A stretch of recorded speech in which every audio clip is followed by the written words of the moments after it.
G'day, Adam Wadewitz. How are you, mate? What brings you to sunny Sydney? Up for a few days. Doing a few things around the place. Got dinner on Thursday night, and It's a long way to come for dinner.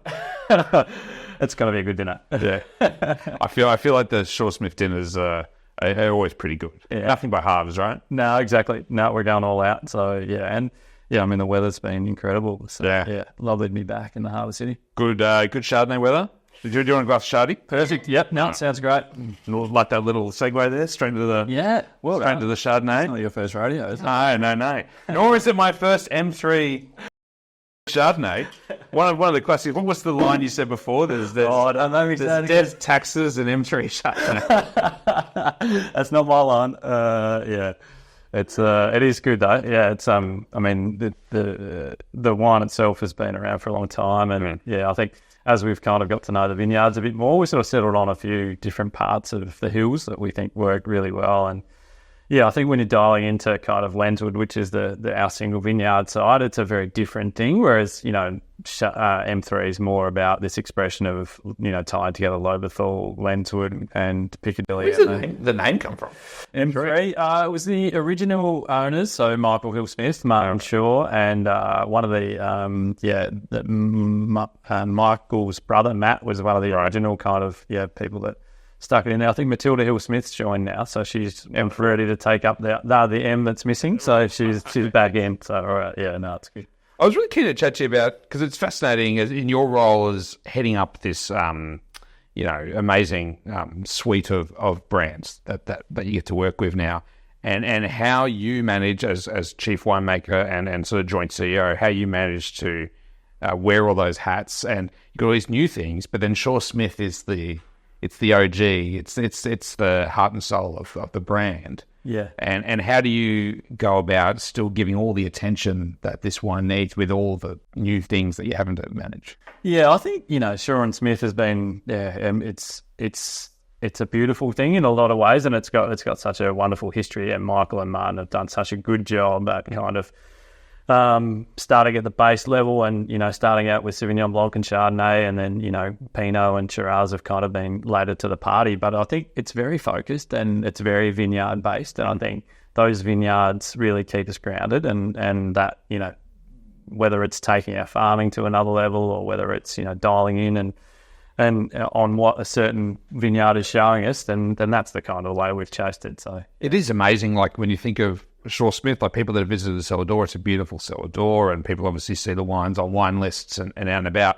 But the vineyards is at the core of it, and I was lucky to visit a couple of months ago and look at the Lenswood site and the new Piccadilly site there, and they're just incredible vineyards. Yeah, like just amazing, like steepness aspects and close planting, and just the effort that reorientating rows, and just the huge effort that's going into those sites, which is unseen when you just see a bottle of M3, which everyone recognises. It's not Coca-Cola. Like there's so much work that goes into those sites. Yeah, I think, Chardonnay works in the hills. It's like a beautiful kind of thing. And I remember when I first arrived, so I started in 2013, and I remember getting around and trying to unlock bits and pieces, and there was so much to understand, and Ray was actually really instrumental in helping me understand the kind of region. But the thing that I noticed was Chardonnay really works. It's just an amazing place to grow Chardonnay, and then you take that into a bit more of an understanding in which little pockets kind of work better. You grab those sites, you farm them better. So the sites that we're working with are all certified organic, and so we've taken that up a level. And then just the we were talking about it before, that you got to get your eye in over years, and and hopefully we kind of got there, and we're building on that. So we're not Kawaja yet, but we're heading that way. Aussie, because obviously with your background in places like Best, Seppa, we're not exactly Chardonnay specialists. Yeah, was that? Had you? Oh, you did make wine obviously in France and Jura and stuff. Yeah. So you're a lover of Chardonnay when you came into Shaw Smith. When was that? About 10 years ago? Yeah, 2013 was my first one, and I think I've always loved Chardonnay, and in fact. When I was in it's interesting. When I first joined Brokenwood back in the day, PJ Charteris was my boss, and there was only a few of us. Liz Silkman, who's also a Chardonnay freak. Is there any Australian winemaker that hasn't worked at Brokenwood? I don't think they exist. Yeah. Sure. Exactly. No. I think there was a love of Chardonnay there. And PJ had come from, talking about, the Yatana and that project. He'd worked with Penfolds. And so we were looking at, orange, and there was Bathurst. And so that was a really fascinating sort of thing. And then when I was in Great Western, we owned a Chardonnay vineyard, and Viv Thompson rang me the other day and sent me, it was cool. It was pretty cool. He rang me up and said, "What was that stinky Chardonnay you made?" And I was like, "Which one?" Have it, Viv. He's amazing. Viv's amazing. So Viv came to visit us a little while ago, like 5 years ago, and which was a bit of a surprise. And we were tasting some wines. And I mentioned offhand that it's Wade's. The Old Vine Meunier is Wade's favorite wine. And it's his birthday coming up, and I sort of jokingly said, I should try and get a bottle. It was 30th, I think it was. And then, like, a month later, like, a bottle of, birth year Old Vine Meunier just arrives at the warehouse with Viv's signature on it, and just unbelievable. He is a true gentleman. Yeah, really? Awesome. Yeah, no, and those wines live for such a long time. And, so... No, it was there as well, and then got a chance to work with Drumble fruit, so that was sort of fascinating. So I'd had a long history of Chardonnay when I got to Shaw and Smith, and then obviously there was a couple of projects that were on the go. There was M3 and sort of looking at that, but there was there was the start of Lenswood, and then there was Tolpuddle. So it was pretty quickly we were in deep on Chardonnay, and I was loving it. You hosted us, a great segue into our next wine. Speaking of Tolpuddle, let's do it. So, not to take the focus away from the Shaw Smith, but when was the first Tolpuddle release? The first release was 2012. The vineyard was purchased in 2011, and it was planted in 88. So in the Coal River, and I sort of joined and so one wine had already been made, the first Pinot and Chardonnay, and I kind of helped put them in the bottle, and then from 13 onwards, that was kind of me hanging out there, and it's just a fascinating part of the world to grow grapes. It's cold and dry. It's not what you expect. I got to say, when you hop off the plane, you kind of think you're going to see Ireland, and it's nothing like the. I found that. So I was fortunate to visit just before COVID. And have a look around, and it's cold and similar temperatures to what you get up in sort of Piccadilly Lenswood, isn't it? But it was just so dry and barren. Yes, there was just no rain, and it's not like the prettiest kind of area, but the vineyard itself feels like such a special place. It's sort of just tucked away. This is like isolated kind of hamlet, kind of beautiful little place, and that kind of nice gentle hill, and it's just a gorgeous site. Yeah, it's a 3/4 hill site, and I think that silica sands over sandstone. You might not have chosen that as your kind of your ideal set of circumstances, but it's something pretty special about it, and you certainly feel it when you're there. How do you manage it? Because the fruit comes back to the mainland to be made, doesn't it? Yeah, that must be like an unbelievably complicated sort of process. Yeah, you certainly bribe a lot of truck drivers, put it that way. But I think the idea when we first started, we made a couple of wines down in Tassie, so I went down and hung out actually with Peter Dredge, one of the first ones, and then haven't heard. Sorry. and then we decided there was this cold chain that existed, and we thought, let's tap into this cold chain, which was bringing all sorts of produce up the East Coast. And so we looked into it. We did a bit of a trial, and we realised that, if you're putting less fruit in each bin, we're putting sort of 300 kilos in a bin. By the time it gets to the winery, which is, a couple of nights, you've got sort of, 48 hours in this refrigerated truck, then the wine is ready to be, whatever you're going to do, whole bunches, whatever. And there's very little, juicing or anything that happens. So that's amazing. Pretty remarkable. And so the results we got from that trial, led us to just, start bringing the fruit back. And the Chardonnay is probably the wine that has the most kind of feverish following. But the Pinot, I feel, has just improved so much over the last few years as well. Yeah, it's right up there. Yeah, I think Pinot, as you know, is so transparent, and anything that you do, it shows. It shows in the wine, and so there was probably a lot of work to do with the vines to start with, and then you throw that that understanding, the farming. You know, we talked about the soil type. There's a lot of, you know, compost and regenerating the soil, which was super important. And then from there, you know, it's really about, understanding each block and giving each block what it needs, and then hopefully getting the best out of it. So how often are you down there these days? So we sort of go down to Murray and myself go down, and we'll have a look through, and with Carlos and Wendy, and we'll look at pruning, and then post that during the growing season we'll be there sort of every 3 or 4 weeks, and just we walk each block together, and then we, you know, kind of decide, you know, what we're seeing. You know, let's have a powwow. What do you think we can improve? And so that's a really powerful way. You do that over, you know, 10 years, and that's kind of a really great way to understand each block. And we've probably introduced things, we've changed nearly everything. There's a lot of effort go into the place, and great sites repay you with that effort. So that's, and the Pinot, and because it's more transparent, you sort of see those improvements more. How do you, because I mean, this almost, the Tolpuddle wines almost have like cult like status now. Like, what's it like being part of a cult? Part of my, how do I join the cult? Well, I'm not sure how to answer that question, but that's a shit question. No, but like, how does it like? It's just crazy now. This wine is it's its own beast. These two wines that it's like they're available for 1 day a year, like on our site. You know, it wouldn't matter how much you got. It's just Tolpuddle, bam, must buy it. Like, that must be kind of strange for you almost, when you've got all these other beautiful sites as well you work with, and they're such a harder sell. And mind you, the Short Smith wines are all popular, but like, this is just something else. It's crazy. Yeah, no, I think it's a really good point that you're making, and we don't take it for granted, that's for sure. But it is, I think it sort of, you know, it's probably a bit of luck, it's probably timing, it's probably people's more interest in, you know, Tasmania. It's a lot of things, and then, you know, it does boil down to quality too. You know, I think so. People, you know, we've found a group of people who really, you know, the style really resonates, and you know, I think that's been a really, because it's much more like, we tasted the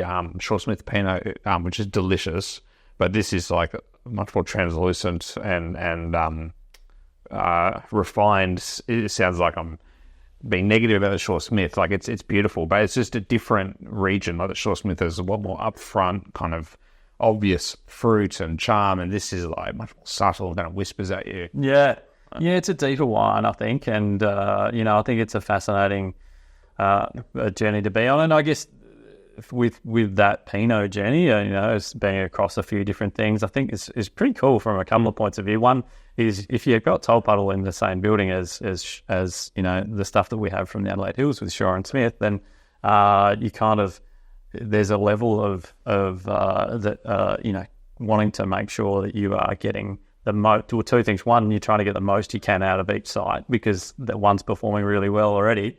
And the other thing is that you kind of understand that different techniques, different farming, all of these things are important to suit, you know, to unlock the potential and treat them as their own individual. So they end up very different, you know, personalities, because that's what they want to be, you know. And so, as you said, Hills wants to be aromatic and delicious, and Tassie has more structure, more intensity, deeper, darker, all of those things. Yeah, it's such a good drink. At 22, we haven't tried that probably since it was released. Hey, at 22, yeah. I was looking at that thing. That's good. Thank you for opening that. We'll be billing you. That. Yeah. All right. Well, Wade's got dibs on that, I think, tonight. No, beautiful. What a wine. So, newer projects. So, tell me about MDMA. MAD. So, MAD. It's a pretty, you know, exciting project for us. We are really, you know, we love vineyards, as you can tell. You know, working with cold South Tasmania. Then we've got these really high elevation wet vineyards in the hills, and I think we always did think that I was born in McLaren Vale, and you know, and I always kind of thought that there was a beautiful little pocket within the Vale which was pretty amazing. Blewitt Springs, I just loved the wines that came from the sand, and you know, they just always had this perfume that you kind of would see. And were there any of those early wines that you particularly loved that stood out to you? Well, it was when you mentioned we were back in the day, and yeah, I just think they were kind of it was the 90s, and things weren't kind of seen as like everyone was chasing density, and high octane, but I still loved the charm of Blewitt Springs. It was just had this thing, and I just have always loved that. So I think that. And Grenache was kind of a thing that, you could buy by the trailer load, and go and make it in your home sort of thing. And, but back when since I'd been back, Ray Guerin was also born in Blewitt Springs. And right. So he had some family connections. I had some family connections. And we went around and we sort of focused on, he'd talked about the deep sands. And then we were speaking about this sort of little amphitheatre where there's sand and ironstone and good clay together, where you dry grown these vines, and so that's the area we sort of started kind of being really. They're pretty tightly held, though. Very tightly held. Yeah, we used every football story from Ray Guerin we could to get through the door, and but it was everyone was pretty open and showed us these amazing vines, and so this vineyard came up for sale, and it had 3 hectares of old vine, 1939 planted Grenache that was really in great condition, and we just knew that we had to get in there and be part of what's a really exciting space in Australian wine. Maybe the most exciting, like in the top few. Yeah, in Blewitt Springs Grenache, we talk a lot about it, and we've been very fortunate to sit down with the likes of Peter Fraser and Steve Pannell and Michael Corbett and Rob Mack, etc., and look at all those wines and that little pocket up there. And it is just a pocket; it's finite. There's not that many vineyards, but just making something that's really unique. And I think you mentioned the sand and the ironstone. So you get this beautiful perfume and such just gorgeously pure fruit, but then the structure and the tannin to come with. And I think showing particularly in 2022 vintage, which they are a little bit more wound up, but this wine, tasting it now after a 6-month kind of break between tasting it, it has this real depth and core of just power and structure that I think sets it apart from some of the other wines, and it'll age amazingly well, I think. Yeah, I think the tannin. Like, I think one of the things we really think about and it is picking time, because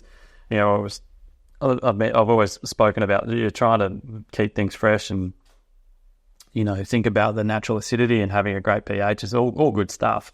But you've got these bunches that mature at slightly different times, and so and the vineyard work to get things to be really even has been an important part, because when you do, you pick it at the right time, you get the chance to see not only those beautiful aromatics that you see in the bright fresh wines, but you get the tannin, you get the that structure, you get the ability for the wine to kind of be able to be aged, and this wine in particular.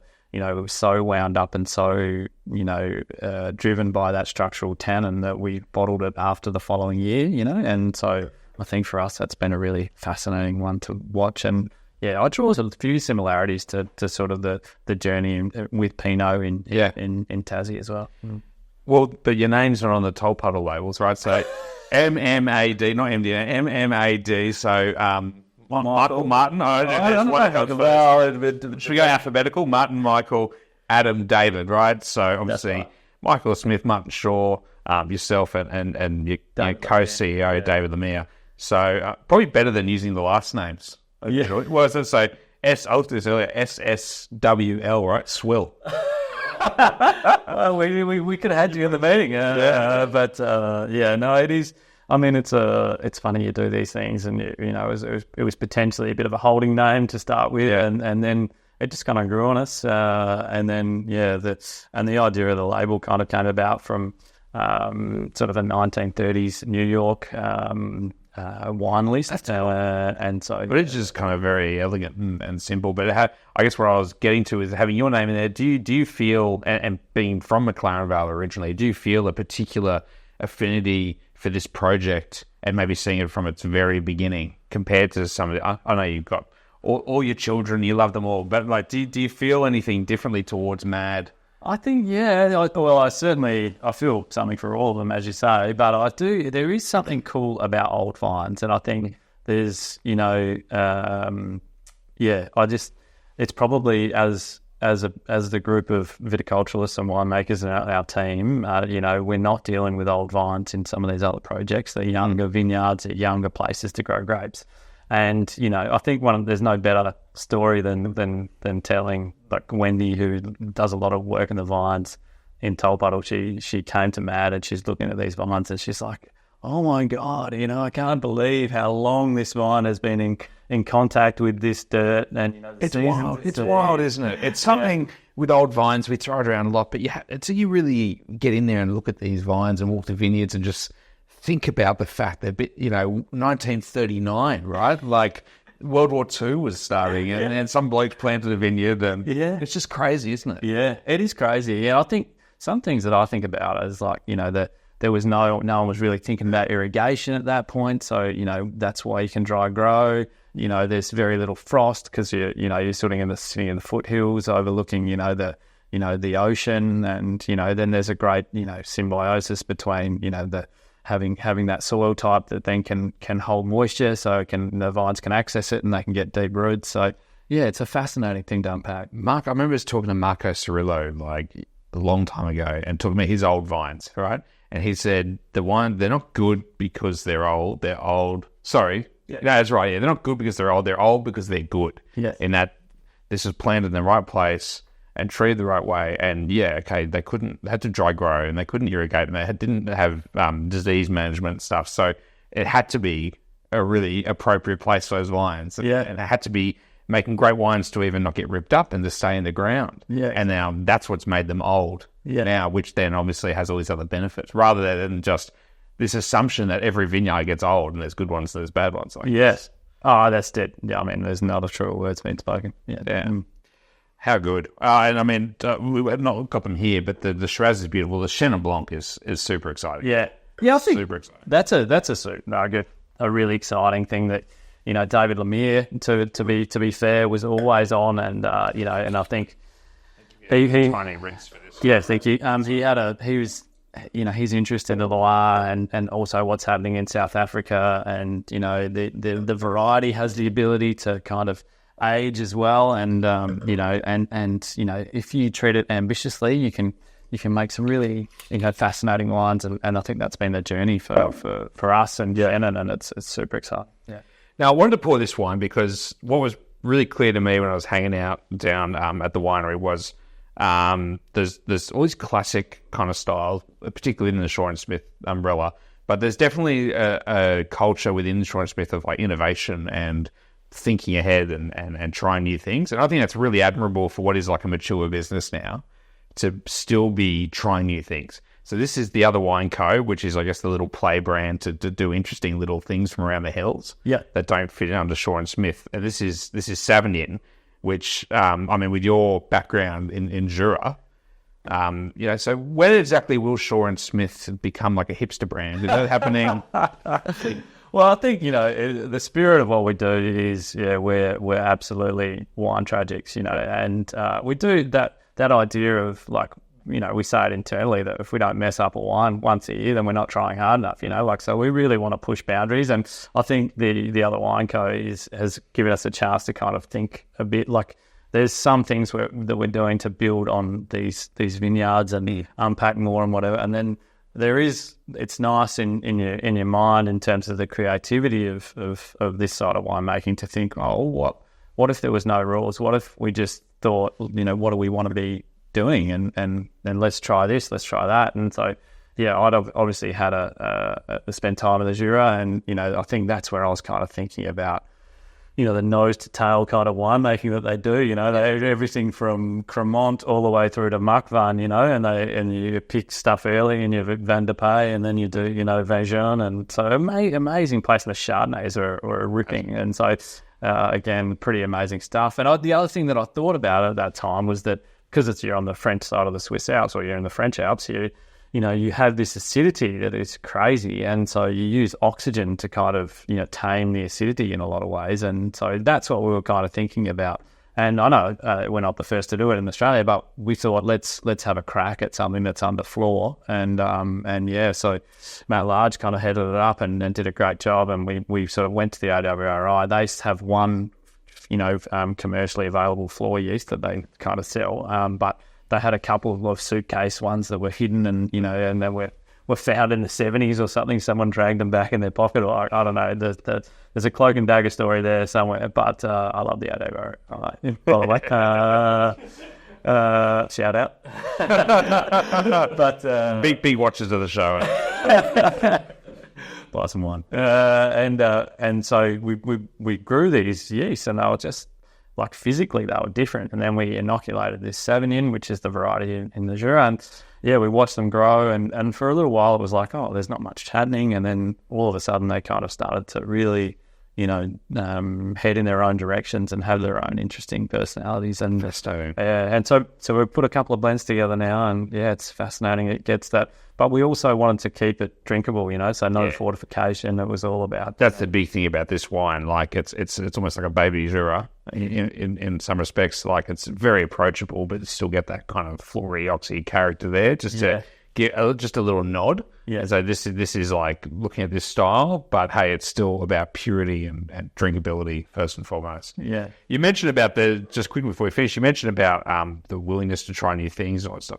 I must say, I was really taken when so we had lunch with David and with Matt Large, your assistant winemaker, and with Michael, and just Michael's passion for all these projects and handle everything that's going on. I mean, the guy would be forgiven for stepping back and going, I can let other people run the business now. I've not met Martin, but Mike, he was so on top of every little thing going on and passionate about all these wines. It was really cool. Yeah. It must be amazing to work within that business and those two families and now the next generation of their families coming through. And it's such a special part of Australian wine. Oh, I agree, and our first master of wines, really. Absolutely. Yeah, no, Michael, he's a ripper, and Martin's much the same. He's got a super passion for what we're doing, and I just think those guys. Well, I think the lucky thing is that that they understand fine wine. They have this kind of worldly understanding of what great wine looks like, and they understand how much effort needs to go in to get there. And so not everyone kind of does that. Everyone puts their money where their mouth is, and so to be able to be part of that team, and like we always say, outside of experimentation, we think we get better decisions from having more people around the table and bigger brains, and there's probably not too many bigger brains than Michael, Martin, and David. So it's kind of nice to have them involved in. And how are you going with all the different hats you're wearing? You still got plenty of Shaw Smith and Tolpuddle and MMAD time ahead of you, or? Yeah, I mean, I'm loving it, and you do start to get connected to vineyards, and and I do love the sites we work with. I love what we're doing. There's some exciting things to come. It takes a while, wine, so you can't be in a hurry. Yeah, oh, beautiful, mate. So good to catch up. Always great to see you, and that was a pretty comprehensive tasting this morning of all the wines across the. Nice way to start a Wednesday, but no, we love it. I think because. It's one thing to go, here's an established brand that, is popular in the market and stuff, but the wines just stand for themselves and keep evolving, and there's always new projects. So we love being involved. And, mate, thanks for the time, and we'll go drink some Sauvignon. Sounds good. Thanks. Cheers, Adam. Thanks. Cheers. Thanks, guys.